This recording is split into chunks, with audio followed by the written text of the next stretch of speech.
ಈ ದುಡ್ಡು ಕೊಡುವಂಥದ್ದು, ಮದುವೆ ಆದ ತಕ್ಷಣ ಡೈವರ್ಸ್ ಕೊಡುವಂಥದ್ದು, ಮಗು ತಗೊಂಡೋಗ್ಬಿಟ್ಟು ಅನಾಥಾಶ್ರಮದಲ್ಲಿ ಇಡುವಂಥದ್ದು, ಇದೆಲ್ಲ ನಾನು ನನ್ನ ಸಾರಥ್ಯದಲ್ಲಿ ಆಗಬಾರ್ದು ಅಂತ ನಾನು ಅವರ ಆ ಬೇಡಿಕೆಯನ್ನು ತಿರಸ್ಕಾರ ಮಾಡಿ ಕಾನೂನುಬದ್ಧವಾಗಿ ನಮ್ಮ ಹುಡುಗಿಗೆ ಮತ್ತು ಮಗುವಿಗೆ ನ್ಯಾಯ ಸಿಗಬೇಕು, ಆ ನ್ಯಾಯ ಕೊಡಿಸೋದ್ರಲ್ಲಿ ನಾನು ಆ ಕುಟುಂಬದ ಜೊತೆ ಕಾನೂನು ಮೂಲಕ ಹೋರಾಟ ಮಾಡಿಸ್ತಾ ಇದ್ದೆ.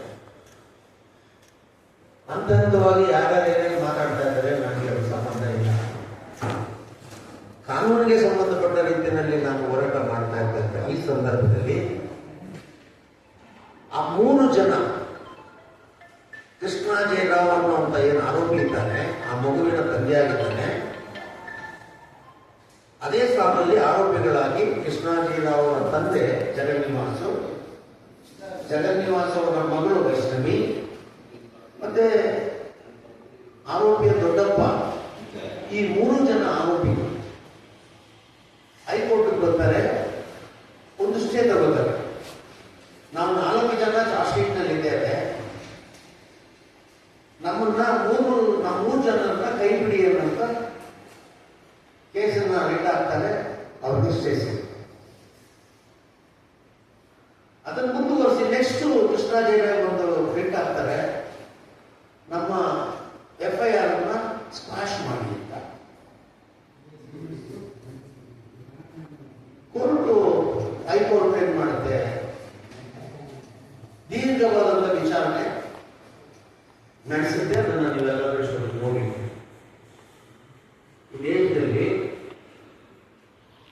ಯಾರು ಕೊಡದೇ ಇರುವಂತ ಒಂದು ಜಡ್ಜ್ಮೆಂಟ್ ಅನ್ನ ಗಣ ನ್ಯಾಯಾಲಯದ ನ್ಯಾಯಾಧೀಶರು ಈ ಪ್ರಕರಣದಲ್ಲಿ ಆರೋಪಿಗೆ ಮತ್ತೆ ಅವರ ಕುಟುಂಬದಲ್ಲಿ ಯಾರೇ ಇದ್ರೂ ಕೂಡ ಮಗುವಿನ ಕಲ್ಯಾಣಕ್ಕಾಗಿ, ಅವರ ಜೀವನೋಪಾಯಕ್ಕಾಗಿ, ಮಗು ಮತ್ತೆ ತಾಯಿಯ ಕಲ್ಯಾಣ ಮತ್ತು ಜೀವನೋಪಾಯಕ್ಕಾಗಿ 1ನೇ ತಾರೀಕಿಗೆ ಈ ಕೇಸ್ ತೀರ್ಪು ಬಂದಾಗ 24/4/2026 1/5/26ಕ್ಕೆ 75,000 ರೂಪಾಯಿನ ನೀವು ಅವರ ಜೀವನಕ್ಕೆ ಕೊಡಬೇಕು.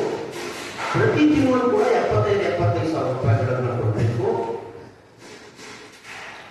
ಆಗ ಕೊಡ್ತೀನಿ ಅಂದ್ರೆ ನಾನು ಈ ಪ್ರಕರಣಕ್ಕೆ ತಡೆ ಕೊಡ್ತೀನಿ ಅಂತ ಹೇಳಿ ಅವ್ರು ಒಪ್ಪಿದ ನಂತರ ಸ್ಟೇ ಕೊಡ್ತಾರೆ.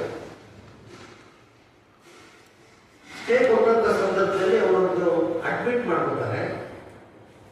ಆ ಮಗುವಿನ ತಂದೆ ಕೃಷ್ಣ ಜಯರಾವ್ ಅನ್ನೋದನ್ನ ಸ್ವತಃ ಅವರು ವಕೀಲರು ಅಲ್ಲಿ ಒಪ್ಕೋತಾರೆ. ಡಿಎನ್ಎನಲ್ಲಿ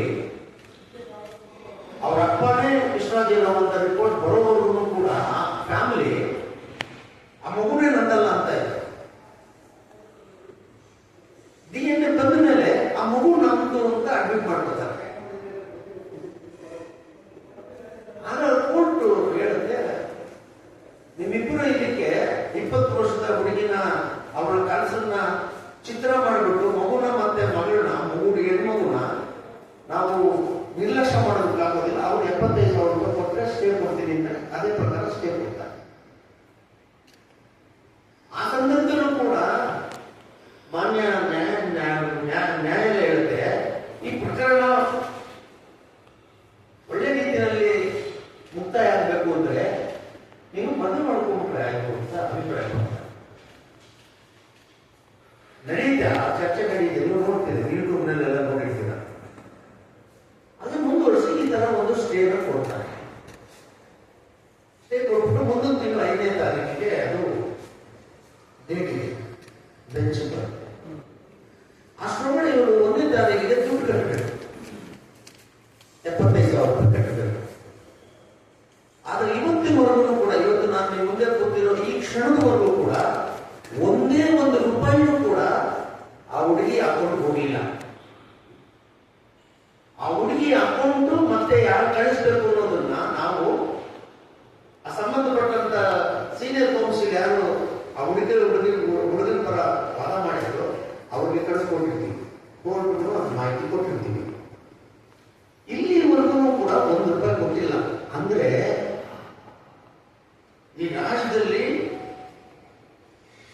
ಬಡತನದಲ್ಲಿರತಕ್ಕಂಥ ಕೂಲಿ ನಾಲಿ ಮಾಡಿ ಬದುಕನ್ನ ಕಟ್ಟಿಕೊಂಡು ಮಕ್ಕಳನ್ನ ಓದಿಸಿ ಇಂಥ ಪ್ರಕರಣಗಳಿಗೆ ಸಿಲುಕಿದ್ರೆ